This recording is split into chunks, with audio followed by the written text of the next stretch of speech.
예, 앞서 말씀드린 대로 지난 23일 정부가 의대 정원 확대와 공공의대 설립 추진과 관련한 입장을 발표하면서 많은 관심을 끌고 있는데요. 전남 지역 의대 설립이 사실상 확정돼 동서부권에서도 분주하게 준비하고 있습니다.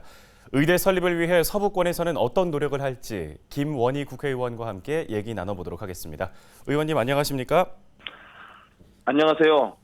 목표시 국회의원 김원입니다. 예, 전남의 의대 유치가 사실상 확정된 상황이잖아요. 앞서 의대 유치를 위해서 어떤 노력들을 하셨나요? 저는 21대 국회 등원 후 첫 상임위로 보건복지위를 선택했습니다. 목포 의대 유치를 위한 포석을 깔기 위한 것입니다. 국회의원으로 첫 번째로 발의한 법이 의료법 개정안입니다. 목포대 의대 신설을 가능하도록 하기 위해서입니다. 그리고 첫 번째 토론회 주제로 목포 의대 설립 필요성과 추진 방안 모색이었습니다. 그리고 최근 지역의사 양성법 제정안을 발의해서 지역 의사들을 양성할 수 있는 법을 추진하고 있습니다. 그리고 지난 6월 17일과 7월 15일 두 차례 보건복지위 상임위가 열렸는데요. 그 회의에서 전남권 의대 신설 필요성과 목포 의대 신설의 필요성을 강조했고 박능우 장관의 긍정적인 답변을 이끌어낸 바 있습니다. 네, 앞서서 지역 의료 인력을 확보하기 위해서 관련 법안을 발의하셨다고 말씀 주셨는데 어떤 내용인가요? 보건복지부에 따르면 우리나라 인구 1,000명당 의사 수가 2.3명입니다. OECD 평균 3.4에 한참 못 미치는데요. 예. 우리 국내 상황을 보면 서울이 3.2인데 반해 전남은 1.6으로 서울의 절반에 불과합니다. 의료 인력 격차가 심각한 것이죠.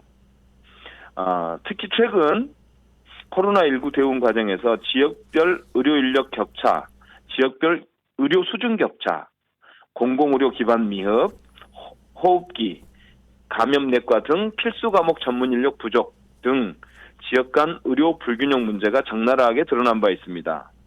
그래서 제가 지역의사 양성을 위한 법률을 제정법으로 제출했습니다. 지역 간 의료 불균형을 해소하고 지역의사 선발 전형을 도입하고 지역의사를 육성하여 지역의 의료기관에서 10년 이상 의무복무하게 하는 등 지역의사제 도입에 법적 근거를 마련한 것입니다. 이 제정안이 통과될 경우 지방의 의사 인력이 안정적으로 확보되면서 지역 간 의료 서비스 격차 개선 및 주민의 건강권 확보에 큰 도움이 될 거라 믿습니다.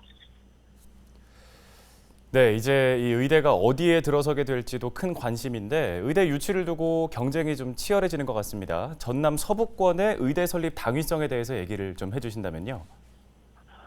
상식대로 일이 진행된다면 목포대 의대 설립이 당연합니다. 30년간의 목포 시민들의 수건 사업이 해결되는 것이죠.